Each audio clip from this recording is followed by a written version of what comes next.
ይህ እንግዲህ የስታርታፕ ማስተር ክላስ ነው። በዚህ የስታርታፕ ማስተር ክላስ ላይ እንግዲህ እንዴት የአዲስ ንግድ ስራ ወይንም ስታርታፕ ቢዝነስ እንዴት እንደምንጀምርና ብዙዎቻችን የምንፈልጋቸውን ዋና ዋና ፖይንቶቹን እናነሳለን። እንዴት ልጀምር፣ ከዛስ በኋላ እንዴት ላስቀጥል የሚሉትን ሁሉንም ሀሳቦች አንድ ላይ ጠቅልለን ለማየት እንሞክራለን። ትርፋማ የቢዝነስ ሀሳብ ማፍለቅና መምረጥ ነው የመጀመሪያው የምናየው። ምንድነው እዚህ ጋር እንግዲህ ከሐሳብ ወደ ተግባር ከክፍተት ወደ ትርፍ የምንመጣበትን መንገድ ማለት ነው። እና እንግዲህ የንግድ ክፍተቶች እንዴት እንደምንለይ ወይንም የመለየት ጥበብን ለማየት እንሞክራለን። ይሄ አይደንቲፋይንግ ማርኬት ጋፕስ መጀመሪያ ከሱ ነው የሚጀምረው። እንግዲህ በዚህ ክፍል የምናየው በዙሪያችን ያሉትን ችግሮች እንዴት ወደ ቢዝነስ መቀየር እንደምንችል በመጀመሪያ እናያለን ማለት ነው። ስለዚህ መጀመሪያ ላይ አሁን እዚህ ጋር የምናየው የችግር አነፍናፊነት ወይንም ፕሮብሌም ፈርስት ማይንድ ሴት ነው።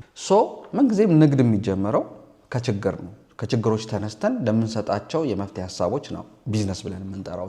ሰዎች በየቀኑ የሚያማርሩባቸውን ነገሮች እንዴት ወደ እድል መቀየር ይቻላል የሚለውን ነገር እናያለን። በገበያ ውስጥ ትልቁ የቢዝነስ እድል ያለው ሰዎች በብዛት በሚያማርሩባቸው ነገሮች ላይ መሆኑን ማወቅ አለበት። ስለዚህ ክፍተቶችን መፈለግ ይኖርብናል ማለት። ሰዎች በየቀኑ የሚያማርሩባቸው ለምሳሌ እስቲ 10 ዋና ዋና ነጥቦችን ለማየት እንሞክር። ለምሳሌ በኢትዮጵያን ኬዝ በእኛ ሀገር ማለት ነው። ለምሳሌ አንደኛ ብለን ለማየት የምንሞክረው የአገልግሎት መዘግየት። መቼስ ስለ ከስተመር ሰርቪስ እኔም ብዙ ብያለሁኝ፣ በሶሻል ሚዲያ ፕላትፎርሞቼ ላይ ብዙ ብያለሁኝ። እዚህ ሀገር ከስተመር ሰርቪስ እንደ ሰከንደሪ ነገር የሚታይ ወይንም እንደ ቅንጦት የሚታይ ነገር ነው። ስለዚህ የመጀመሪያው ክፍተት ብዬ የምወስደው የአገልግሎትን መዘግየት፣ የአገልግሎት ጥሩ አለመሆን፣ ኤፊሽንሲ ጋፕ አለ በጣም ማለት ነው። ስለዚህ ሰዎች የመንግስትም ሆነ የግል ተቋማት ጋር ሲሄዱ ለቀላል ጉዳይ ብዙ ሰዓት መፍጀታቸው ብዙ ጊዜ ያማርራቸዋል፣ ሁላችንም እኔንም ጨምሮ ማለት ነው። እዚህ ጋር የቢዝነስ እድል አለ ማለት ነው። ምንድነው እዚህ ጋር ያለው የቢዝነስ እድል? ለምሳሌ ወረፋ የሚያስቀሩ አፖች ሊሆኑ ይችላሉ፣ ኦንላይን ቀጠሮ መያዣዎች ሊሆኑ ይችላሉ፣ ኦር ደግሞ ጉዳይ አስፈጻሚ ድርጅቶች ራሱ አሁን በግለሰብ ደረጃ አለ፣ ግን ኢቭን በካምፓኒ ደረጃ ጉዳይ የሚያስፈጽሙ ካምፓኒዎች ራሱ መክፈት ይቻላል ማለት ነው እንደ ስታርታፕ። ይሄ ምንድነው የቢዝነስ ኦፖርቹኒቲ ነው ማለት ነው። ዋናው ደግሞ ችግሩ ወይንም ደግሞ እዚህ ላይ ያለው ክፍተት ምንድነው? የኤፊሽንሲ ጋፕ ወይንም ይሄ የአገልግሎት መዘግየትና የአገልግሎት ጥራት ጥሩ አለመሆን ወይንም መቀነስ መውረድ ማለት ነው። እና ይሄ እንደ ቢዝነስ ኦፖርቹኒቲ ልናየው እንችላለን። ሌላው የታመነ ባለሙያ ማጣት፣ ይሄ ደግሞ ትረስት ጋፕ የምንለው ነው። ለምንድን ነው?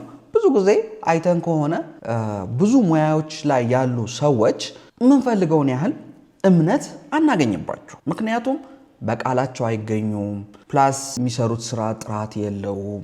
ብዙ ችግሮች አሉ። ለምሳሌ በቀላሉ እንጀምር። የቤት ውስጥ የቧንቧ ስራ ሊሆን ይችላል፣ የኤሌክትሪክ ስራ ሊሆን ይችላል፣ የቤት ዕቃ ማንኛውም ነገር ሲበላሽ ሊሆን ይችላል። እና እውቀት ያለው ባለሙያ እንግዲህ ማግኘት ከባድ።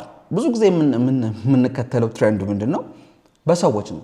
ወይ ዘመድ ጋር ወይ ጓደኛ ጋር ደውለን እንትን ብሎብኛል የምታውቀው ሰው አለ፣ እንደዚህ ነው የሚባለው። እና ይሄ እንግዲህ በቴስቲሞኒያል ወይንም ሰው ሪኮመንድ ሲያደርገን የምንወስደው ነው እንጂ የተመቻቸ ፕላትፎርም አይ ቲንክ አንድ ሁለቴ እንደዛ የሚሞክሩ ድርጅቶች እንዳሉ አውቃለሁኝ። ከዛ በኋላ ግን ብዙ ኢንፎርሜሽኑ የለኝም። ካለ ጥሩ ነው፣ ግን ከሌለ እንደ ቢዝነስ ኦፖርቹኒቲ ማየት ይቻላል። ብዙ ጊዜ እዚህ ጋር የምናየው ጋር ቅድም እንዳልኳችሁ ቀጠሮም አለማክበር፣ ዛሬ እመጣለሁ ብሎ አለመምጣት፣ ጥራት ያለው ስራ አለመስራት፣ የምንፈልገውን እቃ በተለይ ደግሞ ለምሳሌ እቃችን እንዲሰራ ከሰጠን በኋላ ሲመለስ ለምሳሌ እቃው ጎሎ ተቀይሮ መምጣት፣ ይሄ ትረስትን ሁሉ እንትን ያደርጋሉ፣ ይሸረሽራሉ። ፕላስ ዋጋ ላይ አላስፈላጊ የዋጋ መጨመርና ማስከፈል ሂደቶች አሉ። በዚህ ውስጥ ምን የቢዝነስ እድል አለ ስንል የተመሰከረላቸው ባለሙያዎችን የሚያገናኝ ፕላትፎርም ማዘጋጀት አንድ ቢዝነስ ኦፖርቹኒቲ ነው። ለምሳሌ በውጭው ዓለም እንዳለው ታስክራቢት የሚባል አይነት ፕላትፎርም ማለት ነው። ምንም ነገር ፕሮፌሽናሊ እዛ ጋር ነው እንትን የሚባለው፣ ሬት ይደረጋሉ። እያንዳንዷን ስራ ለስማቸው ሲሉ ጥሩ ሰርቪስ ይሰጣሉ ማለት ነው። ይህም ሌላ አናደር ቢዝነስ ኦፖርቹኒቲ ብለን ልንወስደው እንችላለን። ሌላው ሶስተኛው የምግብ ጥራትና ንጽህና ጋር በተገናኘ ነው። ይሄ ደግሞ የሄልዝና የኳሊቲ ጋፕ ልንለው እንችላለን።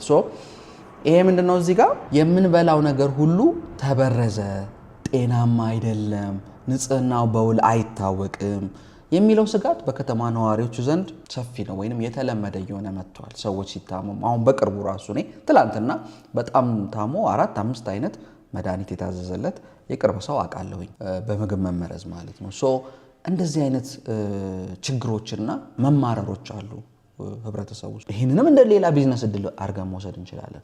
ምን ይሆናል? ለምሳሌ የታሸጉና ንጽህናቸውን የጠበቁ የገበያ ግብአቶችን ማቅረብ። ለምሳሌ የምግብ የተፈጨ ሽንኩርት ሊሆን ይችላል፣ የተፈጨ በርበሬ ሊሆን ይችላል።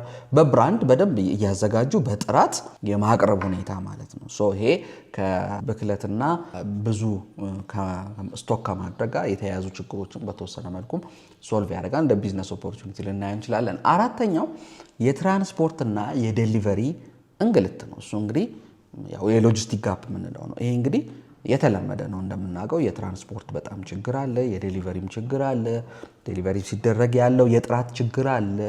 ለምሳሌ የምንፈልጋቸውን እቃዎች በዴሊቨሪ ስናስመጣ ተጨረማምቶ ምግብም ከሆነ ተገለባብጦ ብዙ አይነት ሀስሎች አሉ ማለት ይሄ ምንድነው? ያው በተለይ እቃ ለማድረስ ወይም ከአንድ ቦታ ወደ ሌላ ቦታ ለመንቀሳቀስ ያለው ውክቢያና መጉላላት በራሱ ትልቅ ኢምፓክት አለው። ይሄ ታዲያ እንደ ቢዝነስ እድል እዚህ ጋር የምናየው ምንድነው? ልዩ የሆኑ የዴሊቨሪ ሲስተሞችን ወይም ፕላትፎርሞችን ማዘጋጀት ነው። ለምሳሌ ሰነድ ብቻ የሚያደርስ በእርግጥ አለ፣ ግን በተሻለ ጥራት፣ በተሻለ ተደራሽነት፣ በተሻለ ዋጋ፣ ተመጣጣኝ ዋጋ ማለት ነው። ለምሳሌ መድኃኒት ብቻ የሚያደርስ ሊሆን ይችላል። ብዙ አይነት ዴሊቨር የሚያደርጉ የምንጠቀምባቸውን አላቂ እቃዎች ሊሆን ይችላሉ። ሌላም ሊሆን ይችላል።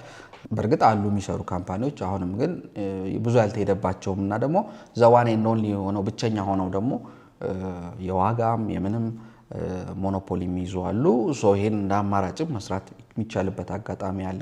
እነዚህ ሰዎች የሚያማርሩባቸው ጉዳዮች ናቸው ማለት ነው። ሌላው የቤት ኪራይና የቤት ፍለጋ ጉዳይ ወይም የሪል ስቴት ጋፕ ብለን ልንወስደው የምንችለው ነው። እሱ ምንድነው? ይሄ ብዙ ጊዜ ከደላላ ጋር መንገላታት አለ፣ አላስፈላጊ መንገላታቶች አሉ። ከኪራዩ በላይ ወይም ተመጣጣኝ ያልሆነ ኮሚሽን መጠየቅ አለ። ፕላስ ዋጋ በጣም መጨመር አለ ተገቢ ባልሆነ መንገድ። ይሄ እንግዲህ የህብረተሰቡ የሁል ጊዜ ጩኸት ነው። እንዲያውም አሁን መንግስት ኢንተርፌር እያደረገ ነገሩን ካልም ለማድረግ አንድ ለማድረግ እየሞከረ ነው። ቆንጆ ነው በጣም። ይሄም እንዴት እንደ ቢዝነስ እድል ልናየው እንችላለን ማለት ነው። ግልጽነት ያለው የቤት ኪራይ እና ሽያጭም ሊሆን ይችላል ዌብሳይት ፕላትፎርም ማዘጋጀት ነው። አይ ቲንክ የተወሰኑ አሉ ማቃቸው። ከዚህም በተሻለ በደንብ በተጠናከረ መልኩ ዊዝ ፊንገር ቲፕስ ሰው የሚፈልገውን የቤት ኪራይ በሰፈር፣ በገንዘብ፣ በአይነት፣ በቤድሩም በሁሉም አይነት መርጦ በፈለገው ዊዝ ፊንገር ቲፕስ የሚያገኝበትን ፕላትፎርም በደንብ ቢዘጋጅ በዌብሳይት ይህም ቢዝነስ ነው። አናዘር የቢዝነስ እድል ነው ብለን ልንወስደው እንችላለን። ሌላው የደንበኞችን አያያዝ ወይንም ይሄ ከስተመር ሰርቪስ ጋፕ ነው። ቅድም በተወሰነ መጀመሪያ ላይ አንስቼዋለሁኝ። እዚህ ጋር ጥራትን ነው የደንበኛ አያያዝ ጥራትን ነው የምናየው ወይንም ከስተመር ሰርቪስ ጋፕ የምንለው እዚህ ላይ ምንድነው? አንዳንዴ እኮ አስተውለን ከሆነ ከፍለን የምንሰደብበት አለ። ከፍለን ፊት የሚነሱ ሁኔታዎች አሉ። ፊታቸውን ይነሱናል። ፎር ዛት ማተር ፊታቸው አይፈታም። ደስተኛ ሆነው ራሱ አይደለም ሰርቭ የሚያደርጉን ብዙ። እኔ አሁን በበኩሌ ፐርሰናሊ ብትጠይቁኝ እኔ እንዲያውም ትናንሽ ካምፓኒዎችና መካከለኛ ካምፓኒዎችን ብሌም አላደርግም ፎር ዛት ማተር። ምክንያቱም ጥሩ የሆነ ትሬኒንግ የማያገኙ ኮምፐንሴሽናቸው ብዙ ላይሆን ይችላል። ግን እኔ በጣም ሰርፕራይዝድ መሆኑ በጣም ትላልቅ ተቋማት፣ የግል ተቋማት በተለይ ለፕሮፊት ብለው የተቋቋሙ ትልቅ ስምና ዝና ያላቸው ካምፓኒዎች ላይ የሚሰጠው የከስተመር ሰርቪስ እኔ ቃላቶች የለኝም ለመግለጽ። ለምን እንደሆነ ራሱ አይገባኝ። ምክንያቱም የትሬኒንግ የመስጠት ካፓሲቲ ያላቸው ውጭ ሀገር ሄዶ እስከ ማሰልጠን ከውጭ ሀገር አስመጥቶ እስከ ማሰልጠን አቅም አላቸው። ብዙ ነገር የማድረግ አቅም ኖሯቸው የመከታተል በካሜራም በሉት በምንም በሉት የከስተመር ፊድባክ ራሱ መቀበያ እንኳን ፕላትፎርም የላቸውም እና ግን ትልቅ ናቸው፣ ስም አላቸው። ግን ከስተመር ሰርቪሳቸው በጣም ፑር የሚባል ነውና በጣም አዝናለሁ። እዚህ ሀገር እየተለመደ ካልቸር ሆነ መሰለኝ። ሰውም ተሰላችቶ ብዙም አይጠይቅምም፣ ብዙም እንትን አይልም፣ እኔንም ጨምሮ ማለት ነው። ሰምታይምስ ትናገራለች ሁሌ ተናገራ አይሆንም። ይሄ ትልቅ ቢዝነስ እድል ነው ብዬ ነው የማስበው። ለምሳሌ በዚህ ዙሪያ የደንበኛ አያያዝ ስልጠና ወይንም ሶፍት ስኪልስ ትሬኒንግ በጣም ትልቅ ጋፑን ሊሞላ የሚችል ነገር ነው ብዬ አምናለሁ። ከዚህ በተጨማሪ ደግሞ አደረጃጀቱን የዛን ካምፓኒ አደረጃጀት የከስተመር ሰርቪስን ያማከለ ሴንትሪክ ያደረገ መሆን አለበት። ፊድባክ መሰብሰቢያ ፕላትፎርም መዘጋጀት አለበት። በቅርብ ክትትል ለማየት የሚያስችል ሲስተም መዘርጋት፣ ይሄ ሌላ የቢዝነስ ኦፖርቹኒቲ አድርገን ልንወስደው እንችላለን። ሌላው የቴክኖሎጂ እገዛ ማጣት ነው፣ ወይንም ይሄ ቴክ ሰፖርት ጋፕ ነው። እንግዲህ ብዙ ሰዎች ስማርት ስልኮችና ኮምፒውተሮች አሏቸው፣ ግን በትንሽ ብልሽት ወይም አጠቃቀምን ባለማወቅ ብዙ ሲቸገሩ እናያለን። ይሄ እንደ ቢዝነስ እድል እንዴት ነው የርቀት የቴክኖሎጂ ድጋፍ ማድረግ፣ በርቀት ሆኖ የቴክኖሎጂ ድጋፍ ማድረግ ወይንም ሪሞት ቴክ ሰፖርት ወይም ፈጣን የጥገና አገልግሎት መስጠት ይቻላል ማለት ነው። ይሄ ሪሞት ቴክ ሰፖርት በጣም እኛ ሀገር አይ ዶንት ቲንክ ያለ አይመስለኝም፣ ብዙ መረጃ የለኝም። ምንድነው ከሪሞት ሆኖ ወይንም ከሩቅ ቦታ ሆኖ ከርቀት ሆኖ ይሄን ጥገና ማድረግ ማከናወን የጠጋኙንም የሚጠገንለትንም ሰው ጊዜ በደንብ ይቆጥባል ማለት ነው በትልቁ። ይሄም ሌላ ኦፖርቹኒቲ አድርገን ልንወስድ እንችላለን። ሰዎች የሚማረሩበት ምክንያት ሁኔታ ነው ያለው። አንድ ሰው ሲበላሽበት የቴክኖሎጂ ኢኩፕመንት ይግድ እዛ መሄድ አለበት፣ ወይንም ባለሙያው መጥቶ ነው የሚሆነው። ሲመጣ ደግሞ ያለውን ኮስት ማየት እንችላለን። ሌላው የመዝናኛ ቦታዎች እጥረት ወይንም ላይፍ ስታይል ጋፕ ብለን ልንወስደው እንችላለን። ከመጠጥ ቤት ውጪ ልጆች የሚጫወቱባቸው ወይንም ቤተሰብ ዘና የሚልባቸው ጸጥ ያሉ ቦታዎች ማነስ ነው። ምክንያቱም ለምሳሌ መጠጥን መጠጣት የማይፈልግ ሰው ሊሆን ይችላል፣ ልጆቹን ማዝናናት ሊሆን ይችላል፣ ምግብ መብላት ሊፈልግ ይችላል።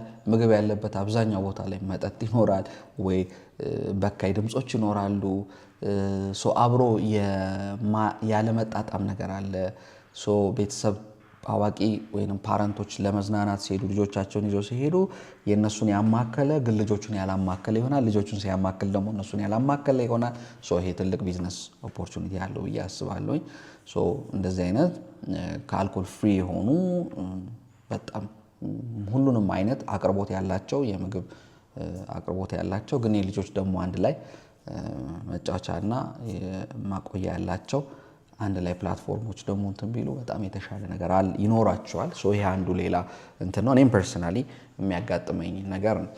ሌላው የውጭ ቋንቋና የክህሎት ማነስ ወይንም የስኪል ጋፕ የምንለው ነው። እዚህ ላይ ምንድነው እንግዲህ ወጣቶች ስራ ለመቀጠር የእንግሊዝኛ ቋንቋ ወይም የኮምፒውተር እውቀት ማጣት ሊያጋጥማቸው ይችላል እና ብዙ ጊዜ በዚህ ይማረራሉ። ቋንቋ በእርግጥ ስኪል ነው፣ ግን አስፈላጊ ሆኖ የሚገኝበት ሰዓት አለ። ይሄን በዚህ ዙሪያ ቻሌንጅ አለ፣ ጋፕ አለ።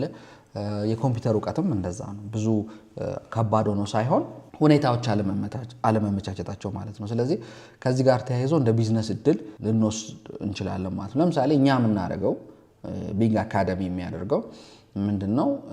ቤታችሁ ሆናችሁ ኮርሱን በማግኘት የቢንግ አካዳሚ ቤተሰብ በመሆን የተለያዩ ስልጠናዎችን ዊዝ ፊንገር ቲፕስ እንድታገኙ እያደረግን ነው። ይሄም አንዱ ቢዝነስ ኦፖርቹኒቲ ነው፣ እኛ ምንሰራውም እንደማለት ነው። እኛ በእርግጥ የቋንቋ ላይ አይደለም ምንሰራው፣ ግን የስኪሎች ላይ ግን እየሰራን ያለ ነው። አሁን የምናየው ራሱ ይሄ ኮርስ የስታርታፕ ነው። ሌሎችም አሉ የፐርሰናል ዴቨሎፕመንት ላይ ማሳደግ ያለብን ስኪሎች ፕላስ ሴልስ ላይ ማሳደግ ያለብን ስኪሎች። ይሄም ሌላ ቢዝነስ ኦፖርቹኒቲ ነው ማለት ነው።